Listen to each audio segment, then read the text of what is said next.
My fear is that the best scenario will be a dictatorship, a military dictatorship. Why? Because we will have a very powerful army, we will have a very powerful police who would be excellent to know how to shoot, how to have very beautiful uniforms, and how to have very sophisticated materials, but they will not have any proper and efficient sector to be accountable towards. You're absolutely right. If the international community is paying a huge emphasis on the build-up of Afghan army that's unaffordable to Afghan standards, then at the end of the day, probably we will have a military dictatorship which will run the country. And the day the international community pull out from Afghanistan and stop the army's salary, that will be the day that the Afghan army will fall apart and we will have unfortunate consequences.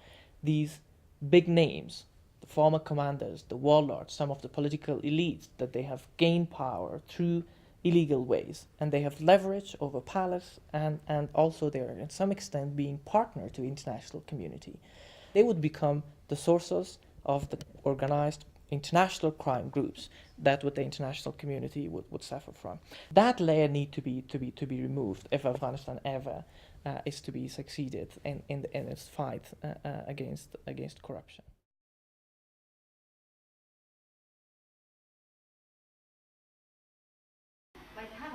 Past crimes and warlordism have been a long-running campaign for Aryan Yoon, an MP. She's one of a group of MPs voicing their concerns to NATO's former senior civilian representative, Fernando Gentilini. Why, they ask, do former warlords, stained by 3 decades of conflict, continue to enjoy impunity from prosecution? وروسته د طالبانو د رژیم څخه یعنی د افغانستان د ښځو په ژوند کې البته موږ باید سترګې نه پټې نه کړو ډېر بدلون راغلی دی. یو د هغې جملې نه مثلا موږ بیړنۍ لویه جرګه لرله چې په بیړنۍ لویه جرګه کې یعنی د هر ولایت څخه ښځو ګډون وکړی شو. وروسته بیا موږ د اساسي قانون لویه جرګه لرله چې موږ په دې وتوانېدلو چې د اساسي قانون کې داسې یو ماده راولو چې د ښځو او د نارینه حقوق سره مساوي دي. وروسته بیا عمومي انتخابات لرل چې په هغو کې کومه احصایه چې اخیستل شوې وه د ښځو ګډون نسبت په نارینه ډېر. She's not alone in her campaign to raise awareness of inequalities. So, unfortunately, the unwillingness of the international community for stability and security and for transitional justice is the main cause that the people of Afghanistan has not reached the goals that we expected. You see, violation against women, drug mafia, and organized crimes, they are increasing every day because the lack of the rule of law. For Afghans, this is the main reason for the lack of progress. The MP, Mohammed Sultanzoy, believes that if corruption is not tackled now, it'll be too late. We are basically creating an apparatus in the bureaucracy that is totally feeding itself from corruption and feeding others in the NGO community from this corruption. And unless we do something about this, unless we clean up this thing, we will have a banana republic here that will never be able to, in our lifetime, fix the problems that we want to fix. It's corruption that feeds insecurity. It's corruption that feeds the drug trade. It's corruption that sends opium and heroin to the streets of Europe and America. And it's corruption that makes your constituencies unhappy about the way you're performing in this country. Corruption has become one of the biggest priorities for the international community in Afghanistan. It's pouring billions of dollars in and is seeing a good proportion swallowed up through graft and corrupt practices. As well, there's increasing criticism from Western publics who see their tax money being squandered in Afghanistan. Governance means to have a functional structure, to have effective structures, to have the involvement of the people in the decision making. It means everything. One place to start with is with police reform. The police are perceived by many across the country as deeply corrupt, more likely to collude with insurgents and drugs lords than support ordinary citizens. This despite moments of heroism in the field, such as when they freed hostages held by insurgents after they besieged the Justice Ministry in Kabul last year. NATO is very much engaged in supporting the Afghan National Security Forces. The bulk of our activity is support the Afghan National Army, but police is equally important. Once a district, an area has been cleaned, it is very important to hold this area. And to hold, It means to have good governance and good police people on the ground. More police than any other security forces, foreign or Afghan, are killed by insurgents.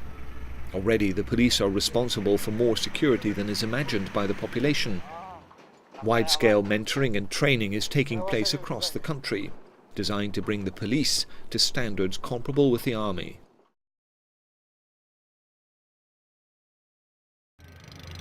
There's nothing particularly noticeable about a bridge-building project in a country torn by war. Yet here it has a big effect. When it's finished, it will take hours, not days, to reach families across the river. And it saves lives. Last year, 9 people drowned while trying to cross the river during its peak flow in early summer. It also rebuilds the local economy, which is as much as many people here ask for. چرا با معاونت ایجا در طول $300 ما عاید داریم به خاطر از اینکه سابق اگر کاری جا نبود ما مجبور بودیم که در ولایت‌های دورتر یا از کشور بیرون بریم دورتر کار کنیم که تا همین پول در دست بیاریم. In Badakhshan province in the northeast, there's less insurgent activity to contend with, and the Germans are trying to keep it that way. They've seen how peace clears the space for reconstruction. More to the point, the people of this blighted province have seen it too. The Germans are often envied, sometimes criticised, for what many see as an unjustly quiet life in the north. But commanders see their role as vital to reconstruction and security. Dass wir erfolgreich gewesen sind, liegt daran, dass wir tatsächlich es geschafft haben, in einzelnen Provinzen, ganz zentral ist das Balk, Jowzjan, Saribol und Samangan, hier eine Voraussetzung zu schaffen, dass der wirtschaftliche Aufbau wieder vorangehen kann. To the west, the relative peace has allowed the Swedes to support efforts to boost village education.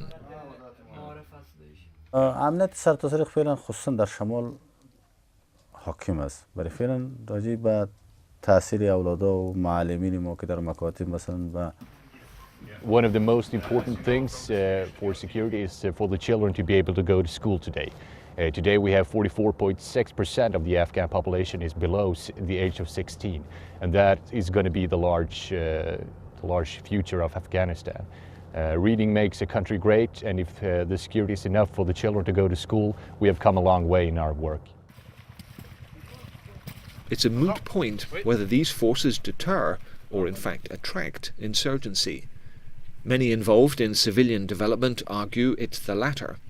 They also argue that soldiers doing the job of development workers has limited success and spoils the ground for civilian professionals who need to protect their independence for credibility with local populations. But these French troops in Sorobi Valley calculate that the best way to drive out the insurgents is to bring basic services that people would otherwise have to go far to get.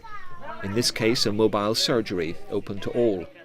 They hope the humanitarian gesture will help local people, give them a heads up on insurgent movements.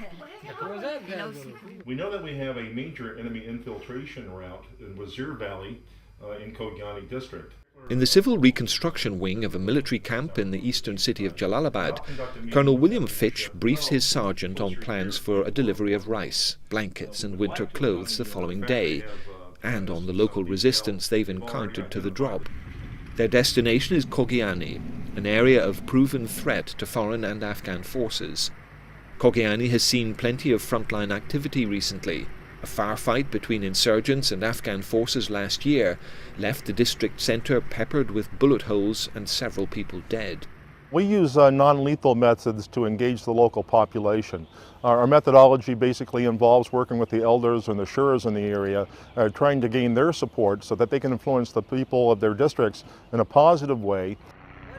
Key leader engagement is the thing here, trying to understand the pressures and problems which local people face, and offering modest solutions to soften the ground. These people live a subsistence life in an area of high unemployment, prime targets for insurgent recruiters exploiting economic need. The Afghans as a whole, and then the Pashtuns in particular, they are not in support of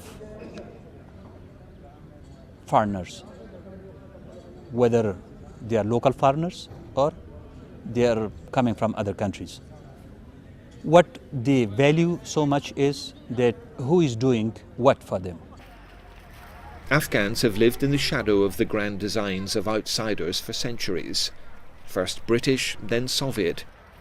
Do they now see the expanding presence of the world's most powerful military coalition as another chapter of the same book?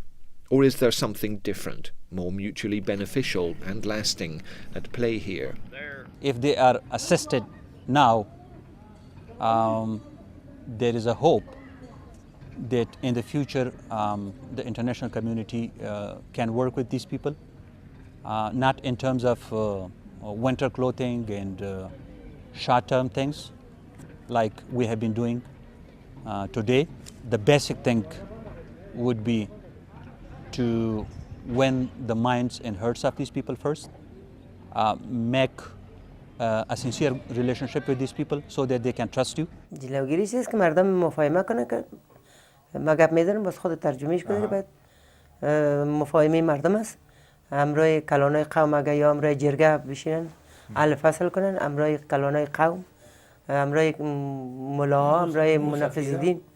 خانم ها هر نوع کاری میتونن بکنن، هر نوع تغییراتی میتونن در افغانستان برن.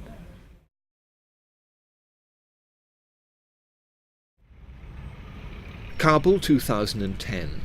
The country has come a long way since the days of the Taliban. 12 months ago, everybody complained there that there was no electricity. Now it's here, with the accompanying commercial trappings. At the city centre shopping mall, retail outlets have something of the air-conditioned opulence of the Gulf about them. Clear, if small evidence, of some economic advance and entrepreneurship. This gold trader returned home from the UK because opportunities were so much better here than in London. Actually, I heard that the business is better now in Afghanistan and the situation is getting better. And then I did move from London to Afghanistan and I started business here in city center since 3 years. And now I'm happy with. For Mahmoud Wali, a travel consultant, it's all about having the space to exploit opportunities. The opportunity and facilities which we didn't had 10 or 7 years ago, that right now we have. The education is the best thing in the world because education is backbone of a country. When a country doesn't have education, that country are poor and ignorant. We can say that in Afghanistan before we didn't have the opportunity to study in a free atmosphere, but now I'm really happy that we have the opportunity. Far from everyone is on the roll, of course. Many, like these labourers, hoping to be picked up for piecework on building sites, live right on the edge, day by day, excluded from the modest progress.